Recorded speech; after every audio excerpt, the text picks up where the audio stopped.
suggesting we invited the 9/11 attack, sir?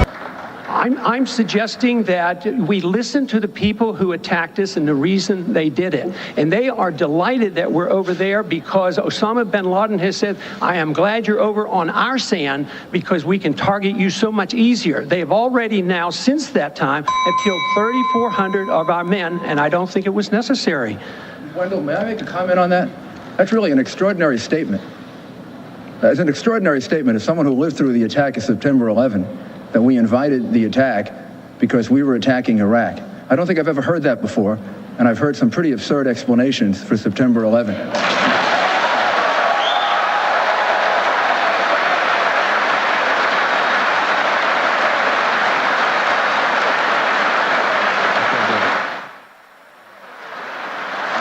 And I would ask the congressman to withdraw that comment and tell us that he didn't really mean that. Congressman? I believe very sincerely that the CIA is correct when they teach and talk about blowback.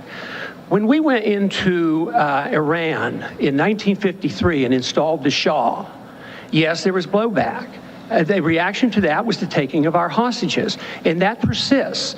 And if we ignore that at our own risk. That if we think that we can do what we want around the world and not incite hatred, then we have a problem. They don't come here to attack us because we're rich and we're free. They come and they attack us because we're over there. I mean, what would we think if we were, if other foreign countries were doing that to us? Can I have 30 seconds, please? No, wait a second. We'll all get 30 seconds. They are coming. We all want 30 seconds to talk about this.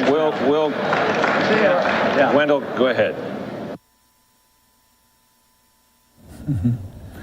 Hello, everybody, and thank you for tuning in to the Liberty Report.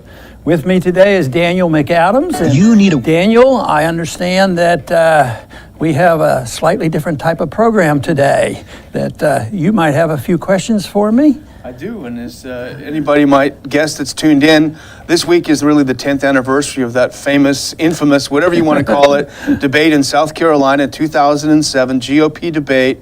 Rudy Giuliani, the hero of 9/11, the front runner for the presidency in 2008, you dared to challenge him. He built his entire notoriety on 9/11. You dared to challenge him.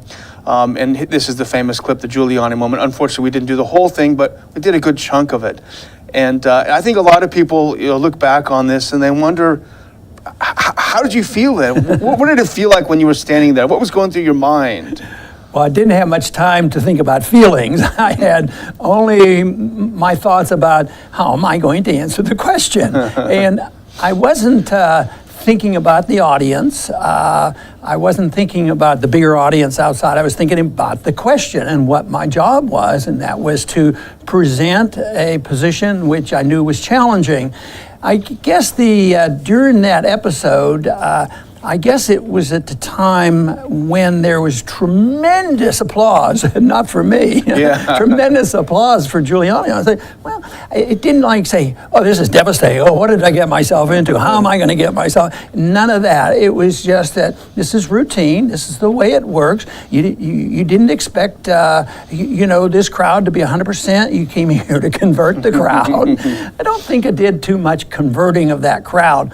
But right afterwards, I can remember Kent Snyder, our friend that we've lost, who was the campaign manager, because he knew there was some stress on that and the media was hounding me and all that. But he came up behind me and says, guess what, Ron? You're winning the polls on the TV. He wanted to settle me. I hadn't even thought about that yet, about the polls. But to me, it was challenging. And I didn't realize the significance. I don't think anybody else knew the significance of it because it was a confrontation that turned out to be, couldn't have been planned. Giuliani couldn't have planned it. He didn't have any plans to help me get my message out. I couldn't have planned it. I couldn't have thought about my answer. I didn't know the question, but I did know the issue, and I felt confident. I've often said I've never been the best to give the magnificent speeches and all, but I do believe that the message is very powerful, and that to me was the important thing. And this gave me the chance, because you worked with me for so many years, and the war issue was a big issue. We worked so hard to try to stay out of Iraq and out of Afghanistan, and it was a big event. So this to me it turned out to be an opportunity, but I didn't think of it as being that big of an event, that it was that major, and it was just sort of, this is the way our issues have been treated, with sort of low expectations. A lot of people ask me, don't you get tremendously discouraged? I said, really not. I just don't have these blown up expectations that I'm going to save the world. I think maybe my opponent that night had a blown up expectation of him becoming president. So that was, so the thoughts weren't, racing through as much as I got to stay on message. And in putting this into historical context is important too, because this is 2007. We just had the 2006 midterm elections. A lot of the other Republicans who had voted against the war, there are only a handful of them, they'd been primaried out. I think Hostetler was primaried out. A few others were, and there was a big Democrat rush. But the Iraq war was still extremely popular among Republicans at that time. And here you walked onto a stage where a Republican who made his name, who made the front-runner status as a hawk, controlled the crowd. It didn't seem to faze you. No, and '08, even though some of the people who were against the war didn't do well politically, you take a Jimmy Duncan, a great friend, and he voted against it on basic principle, and he came from what I consider the old right, the Robert Taft position. He didn't think we should be involved, and yet in '08, it was a terrible year for the Republicans. Bush was a bad name, and he, of course, participated in. I think we lost the House, and at that time, it had to do with the war. So sentiments had shifted. But in the meantime, I can recall Jimmy Duncan when he told me, he says that was the toughest vote he ever cast. He dreaded the fact that he had to go home and face the music, and they did give him a lot of challenges, but he's really well known and respected in his district. But he said not too many years afterwards, he says, Ron, it was tough at the beginning, but he says, it's one of my most popular votes and the vote he was most proud of. And I thought, well, that was pretty neat that he stuck to his guns. And he's never backed down, and he continues to get reelected, I'm sure, as long as he'd like to, because like he's a very straight shooter. He tells it like it is. Right. And, I think people's ideas do change. I was always so pleased, and we still talk about our friend Walter Jones, because he voted for it, and he was representing a military district, and he thought, well, I'm in a military district, and they say you have to be pro-military and pro-war, or you're un-American, you blame America first, all that nonsense. And he finally, the crowning thing for him, he told me, was when I asked him, what got you to change a bit on this war issue? And he said it was my inability to believe my own government, because he went, and he was very serious about his job. He went to all the briefings and listened to the briefings, and it was all propaganda. You remember the propaganda, how they went to the UN and everything else trying to justify war. So when it dawned on him that he had been lied to, that's when he switched over and said that he's not going to trust the officials to come and tell us why we had to send these kids off to war. And it hasn't hurt him politically either. It hasn't, but initially it was very bad. I remember seeing him walk down the halls, and Republicans would turn the other way.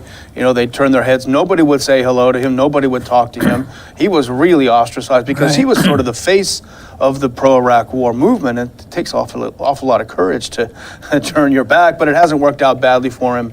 in the end.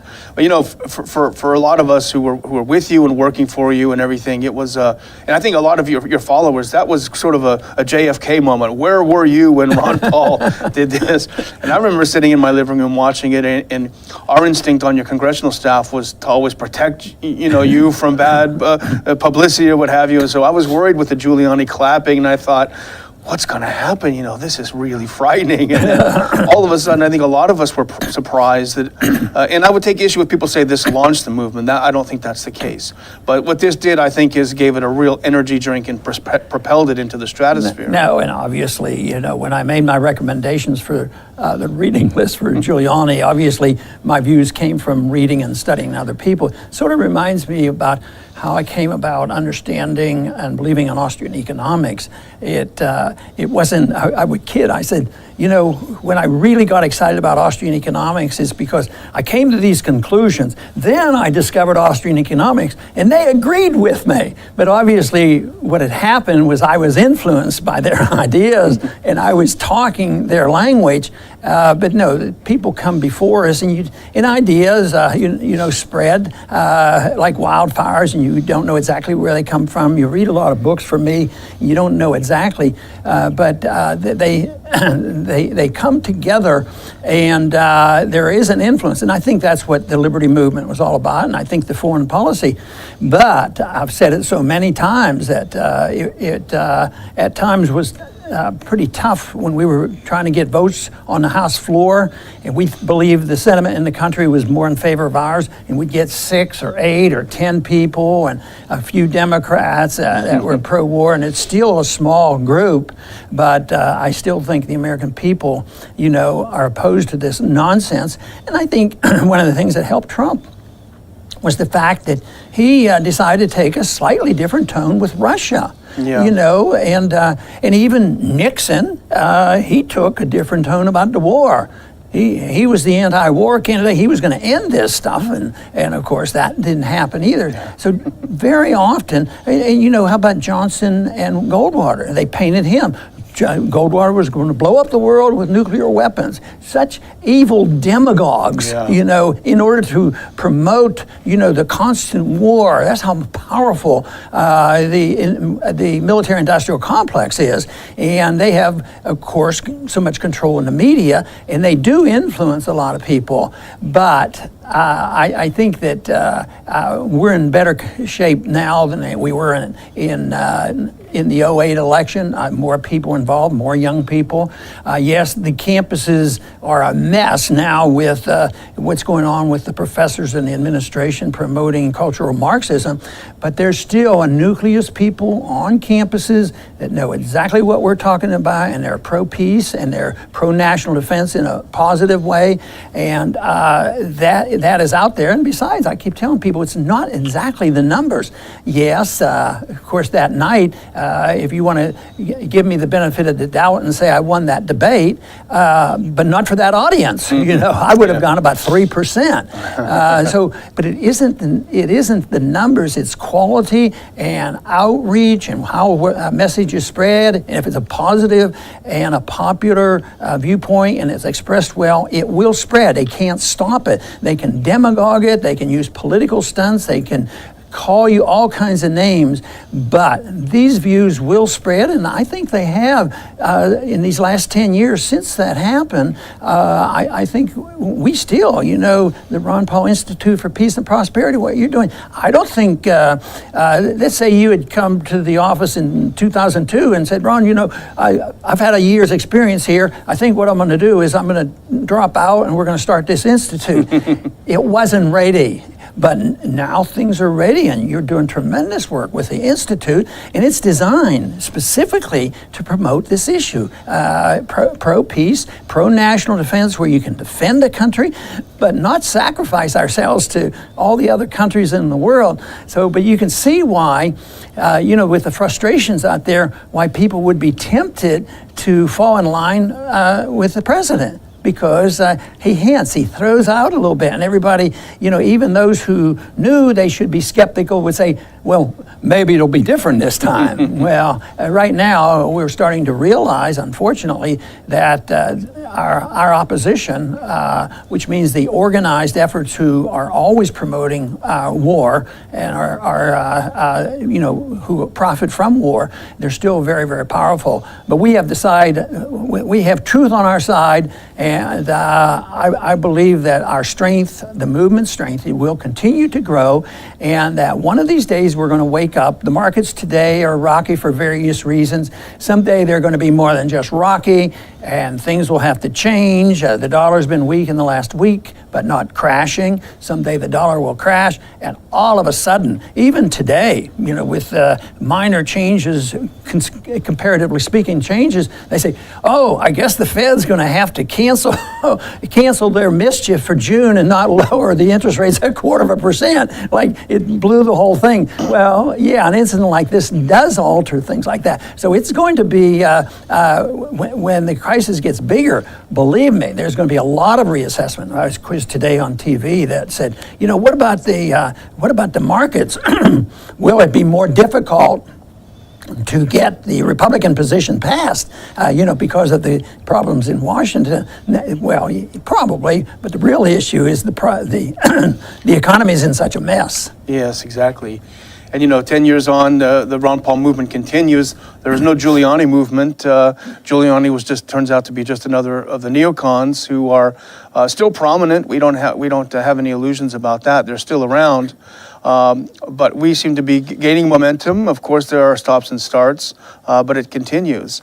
For my closing, if you'll indulge me to be slightly longer than usual, I have a JPEG with a picture that you didn't like that much when I showed it to you, but I like it, and I think our audience is going to like it. I just love this. This is from the American Conservative back in 2012, and it's a piece by Jim Antle. This is just as you were it's the end of 2012, just as you were about to leave office. And I'll read it quickly because I think it's a good summation.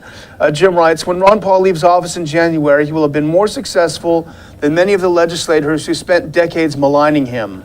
Paul's ideas have gradually gone from marginal to mainstream, and his record shows how much even a single determined man of principle can do to change a movement. In foreign policy especially, the Texas congressman leaves behind a new generation of leaders, both libertarian and conservative, who challenge the disastrous bipartisan consensus. That's a pretty nice summation. I have some slight quibbles, but I think it's pretty well done. Very, very nice. And all I was thinking about when you were reading that is that hope nobody thinks it's fake news. I hope they don't think it's propaganda. It sounded very honest, and of course, people like to be complimented. So that is very nice. And I would like to also say, thanks for, your comments about the Ron Paul Institute. We've been working together for a while now, and I think this really is the extension of what you did, the spirit of 2007, what we're doing to expand the idea of non-interventionism. And it does seem like our time has come. And, I would like to ask people if they would consider supporting the Ron Paul Institute. We produced the show, we co-produced the show. Your donations are completely tax deductible. You go to this website and help us continue doing what we're doing to grow the movement, to continue the movement. We've got a lot of big plans. We've got a lot of people to convert still, and we keep going on. So, right.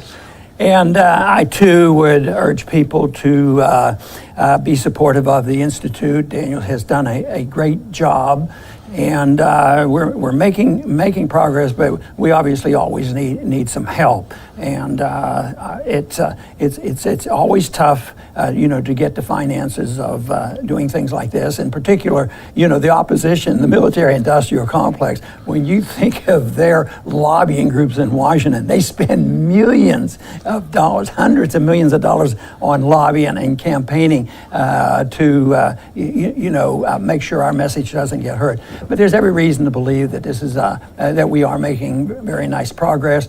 This has been, an interesting program to refresh our memory of what happened back then. As has been asked so often, were you pretty despondent about everything that was happening there? Not really. But I think the end has turned out very well. I think people remember it in a very positive fashion, and hopefully, that the simple process of knowing something, seeking truth, speak it clearly, and do your best to be consistent will pay off in the end. And it may pay off in a way that you don't even know. Sometimes, it just might happen that you spread a message and you never know where it goes. I never really expected the message I was delivering, it was somebody else's message, that they may or may not remember what that I did. But it turned out that some events put it together and we were able to reach a lot of people, and I see it as very positive. I want to thank all of you for the support over the years, for what I've tried to do and what you have done to help the liberty movement. This will continue to flourish, and I'm optimistic on the long run, in spite of the fact that there's a mess in Washington. But believe me, it's going to be an opening for us to promote the cause of liberty. I want to thank everybody for tuning in today to the Liberty Report. Please come back soon.